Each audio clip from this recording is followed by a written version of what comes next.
Assalamualaikum warahmatullahi wabarakatuh. Perkenalkan, nama saya Kasani Putri dari kelas 2 ATTE dengan NIM 221331014. Di sini saya akan menjelaskan mengenai pengolahan sinyal komunikasi digital pada modul 4, yaitu pengenalan sinyal-sinyal dasar pada sistem diskrit.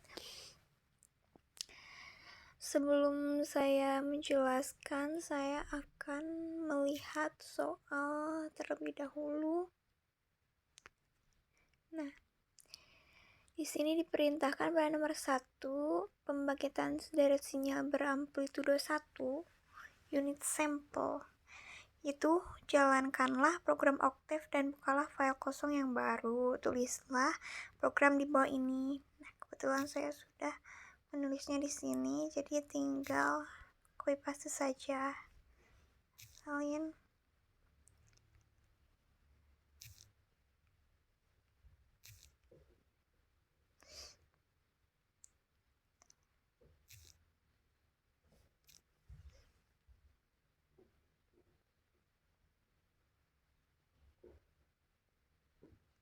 Nah, pada nomor 1 dihasilkan seperti ini dari kode yang diberikan, yaitu dari sini. Maka akan mengeluarkan output grafik seperti ini. Nah, selanjutnya jalankan program di atas dan jelaskanlah fungsi-fungsi clear all, stem, axis, title, x label, dan y label pada laporan. Nah, saya akan menjelaskannya di sini bahwa clear all itu yang ini fungsinya untuk membersihkan workspace dari semua variabel dan pengaturan sebelumnya. Ketika kita akan memulai sebuah program atau analisis baru, terkadang sebelumnya ada variabel atau fungsi dari sesi sebelumnya yang masih tersimpan di sini.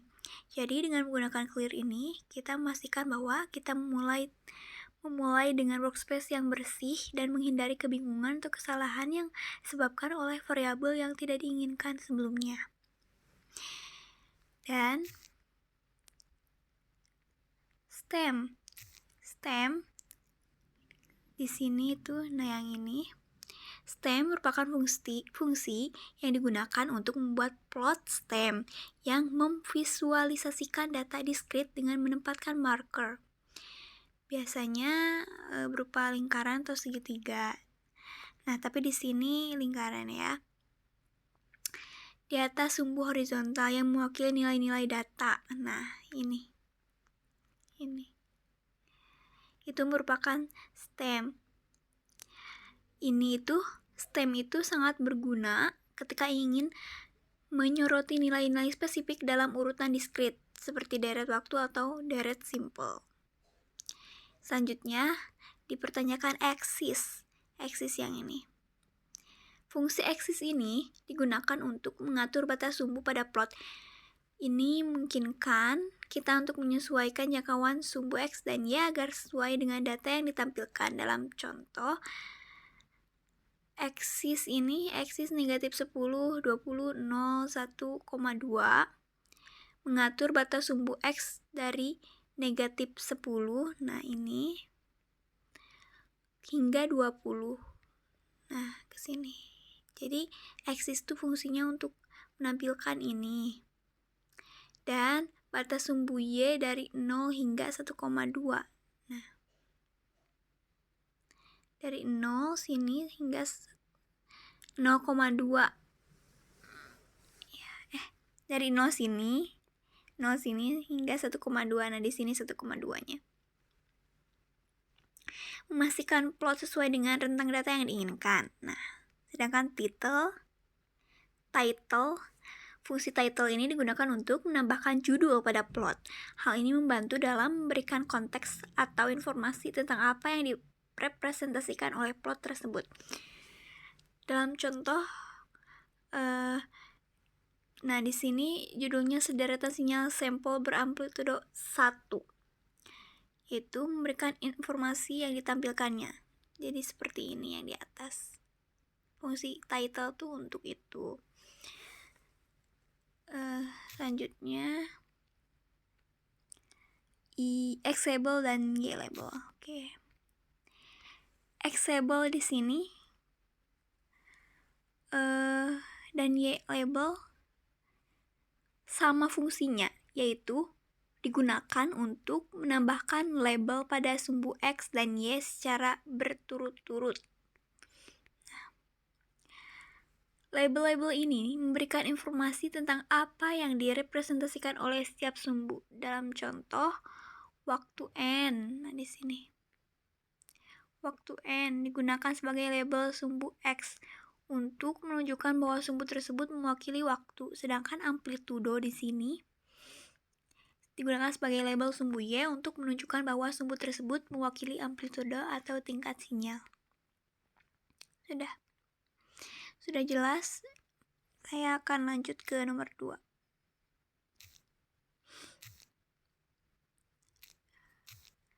Pada nomor 2 diperintahkan untuk menjalankan program juga.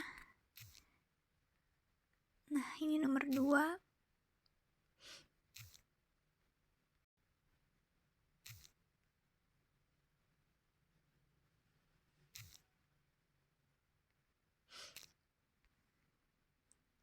Langsung di-run saja.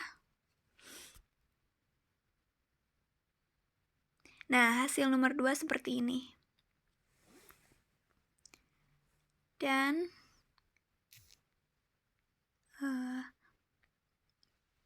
diperintahkan jalankan program, sudah. Parameter mana yang mengendalikan kecepatan pertumbuhan peluruhan sinyalnya, parameter mana yang menentukan amplitudo sinyalnya. Oke, parameter mana yang mengendalikan kecepatan pertumbuhan peluruhan sinyal, dan parameter mana yang menentukan amplitudo sinyal.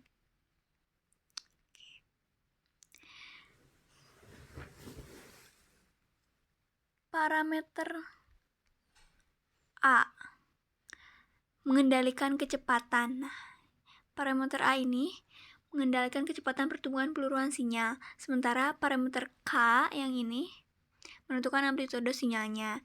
Parameter A ini dalam fungsi ini X sama dengan K dikalikan A, bukan dikalikan A, jadi apa ini?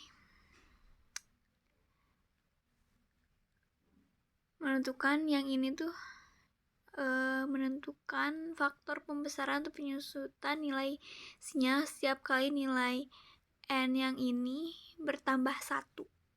Nah, jadi fungsi K ini menentukan amplitudo sinyalnya. Parameter A ini fungsinya ini, dan untuk menentukan faktor pembesaran atau penyusutan nilai sinyal setiap kali nilai ini bertambah 1. Semakin besar nilainya, maka semakin cepat pertumbuhan atau peluruhan sinyalnya. Sedangkan parameter K yang ini adalah faktor skala yang menentukan amplitudo atau tingkat kekuatan sinyalnya secara keseluruhan. Maka semakin besar nilai, semakin besar amplitudo sinyalnya juga. Nah, selanjutnya, apa perbedaan antara operator kayak gini dengan titik ini tuh kayak apa ya? Bukan curug. Yang kayak gitu. Nah, perbedaan antara yang ini dengan yang gak pakai titik itu kalau yang gak pakai titik digunakan untuk operasi pangkat pada, nah pangkat ini tuh pangkat pada bilangan tunggal. Misalnya A pangkat B akan menghasilkan A dipangkatkan dengan B. Sedangkan kalau ini itu kan ada titiknya, digunakan untuk melakukan operasi pangkat pada setiap elemen dalam matriks atau vektor. Misalnya, jika A adalah matriks atau vektor, maka A titik pangkat n akan menghasilkan matriks atau vektor yang setiap elemennya dipangkatkan dengan n. Selanjutnya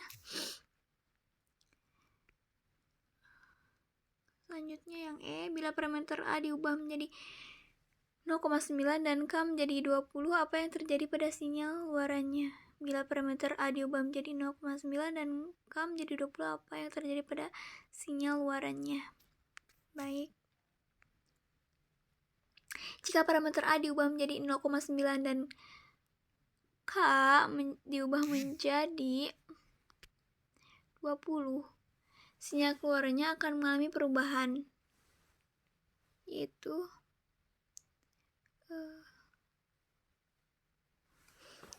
saya akan coba A-nya 0,9,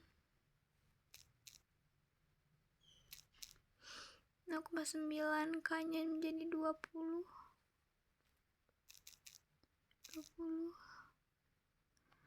maka akan berubah.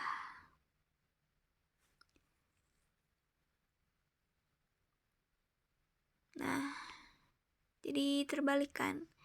Nah, dalam kasus ini, nilai A yang lebih kecil akan menyebabkan sinyal pertumbuhannya menjadi lebih lambat, sementara K yang lebih besar akan meningkatkan amplitudo sinyal secara keseluruhan, sehingga sinyal akan lebih lambat dalam pertumbuhannya, tetapi memiliki amplitudo yang lebih besar.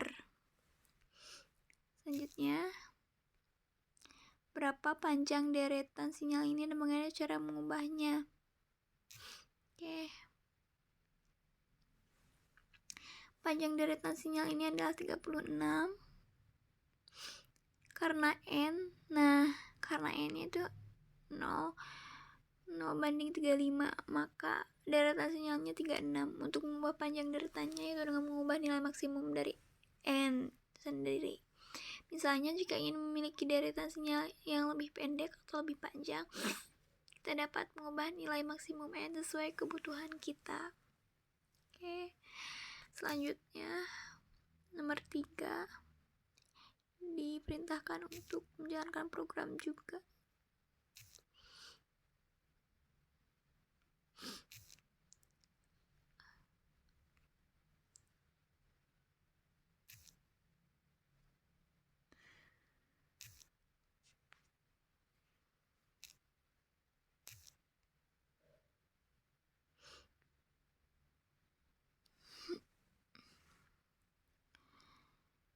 Itu dimulai dari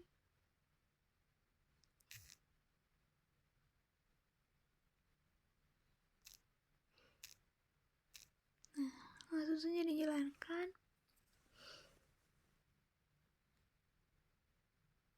Maka akan menghasilkan gambar seperti ini. Nah, saya akan menjelaskan pertanyaannya.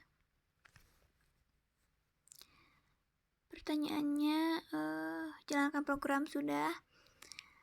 Berapa frekuensi deretan ini dan bagaimana cara mengubahnya? Parameter mana yang mengendalikan fasa, amplitudo, dan perioda? Fasa, amplitudo, dan perioda deretan. Oke. Frekuensi pada deretan ini sangat jelas dari kode pemrograman kita, yaitu 0,1. Ini merupakan frekuensi deretan. Untuk mengubah frekuensinya, kita bisa mengubah nilai F ini. Nah, untuk mengubah frekuensi, maka harus diubah yang F ini. Fasa dikendalikan oleh parameter pas. Nah, fasa itu dikendalikan oleh ini.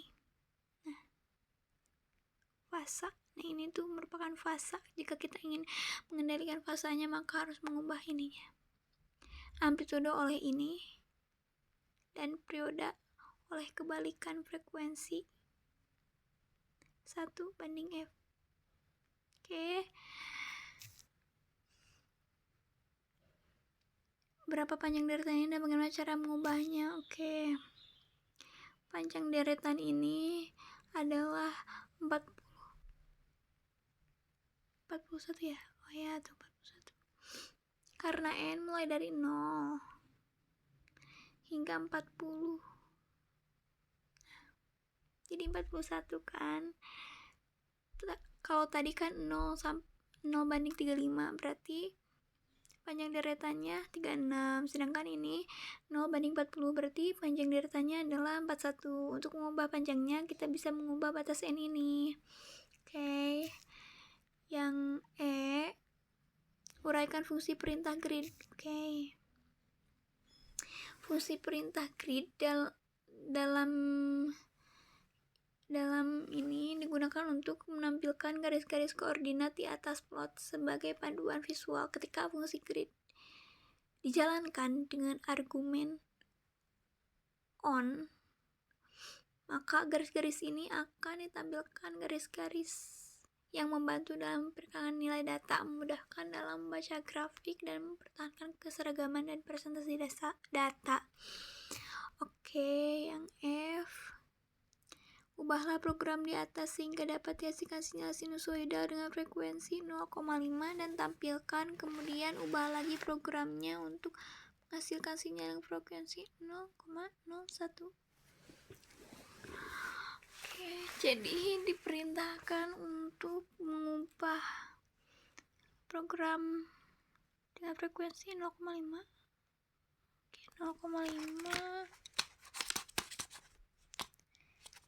sinyal 0,01. Oke, maka akan untuk itu kita harus mengubah ininya dulu. Jadi 0,5 ininya fasa tetap 0, amplitude tetap 1,5, ini tetap. Nah, cuman ini bisa dihilangkan.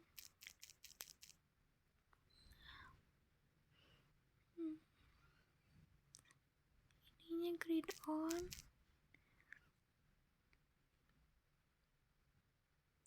tetap. Oke, run.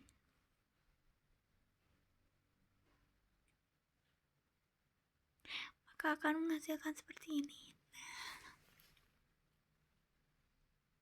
Oke, terus diperintahkan lagi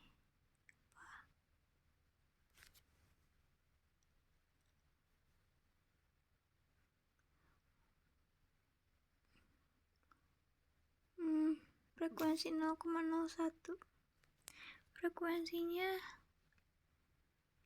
0,01 ini aja.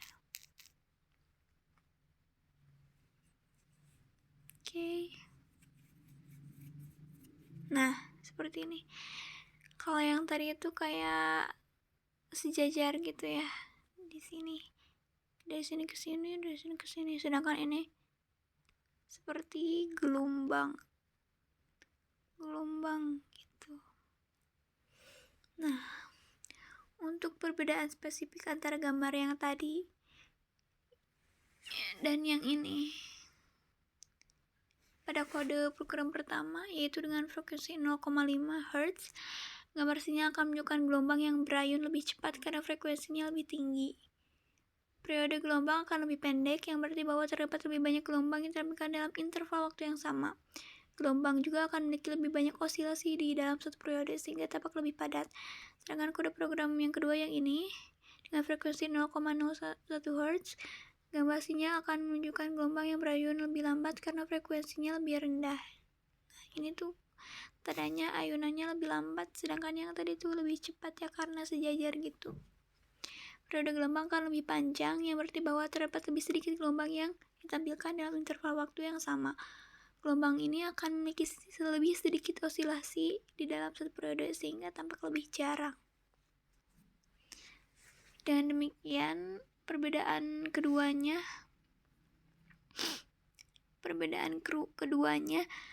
terletak pada kecepatan dan kepadatan gelombang, karena yang kita ubah hanya frekuensinya saja. Frekuensi berarti kecepatan kepadatan gelombang yang ditampilkan pada gambar yang bergantung pada frekuensi sinyal sinusoidal yang dihasilkan oleh kedua program. Sekarang apalagi G. Ubahlah program di atas untuk menghasilkan sinyal sinusoidal dengan panjang delta 50, panjang delta 50, frekuensi 0,08, amplitude 2,5, dan pergeseran fase 90 derajat. Lampirkan program dan hasil pada laporan Anda. Oke. Diubah dulu. Ini jadi 49 ya. 9 0,08. Ini 90 pasanya 2,5.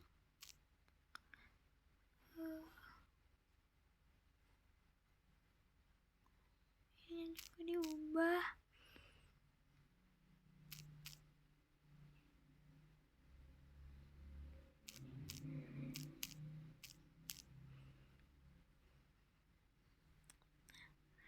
Langsung saja.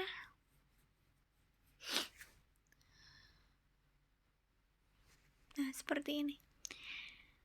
Periode dari sinyal sinusoidal ini dapat dihitung dengan menggunakan T sama dengan 1 per frekuensi, di mana T merupakan periode sinyal dan frekuensi, dan F itu adalah frekuensinya.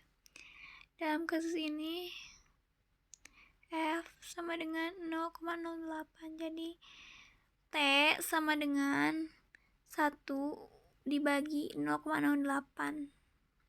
Hasilnya adalah 12,5 detik. Ya. Oke, selanjutnya yang H gantilah perintah stem pada program di atas dengan perintah plot dan jalankan programnya. Uraikan perbedaan kedua perintah ini.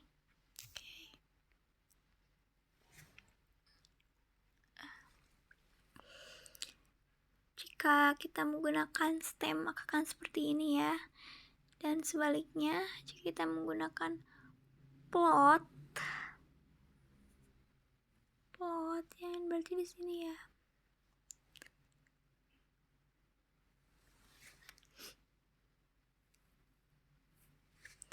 Yang di sini.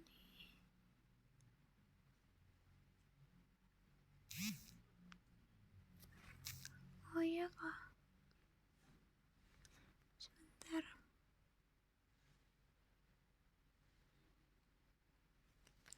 Perintah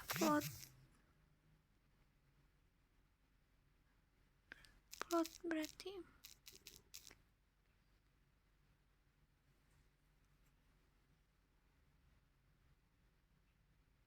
seperti ini ya, sangat beda.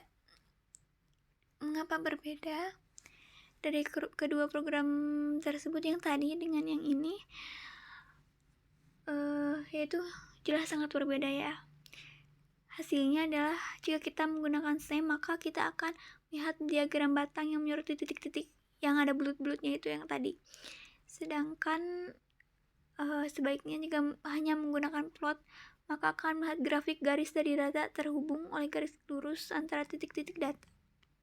Nah, itu perbedaannya. Nah, sekarang ini tinggal nomor terakhir jadi stairs. Ininya diganti jadi stairs aja. Dan bandingkan dengan yang tadi yang ada bulut-bulutnya gitu ya. Nah, jadi seperti ini.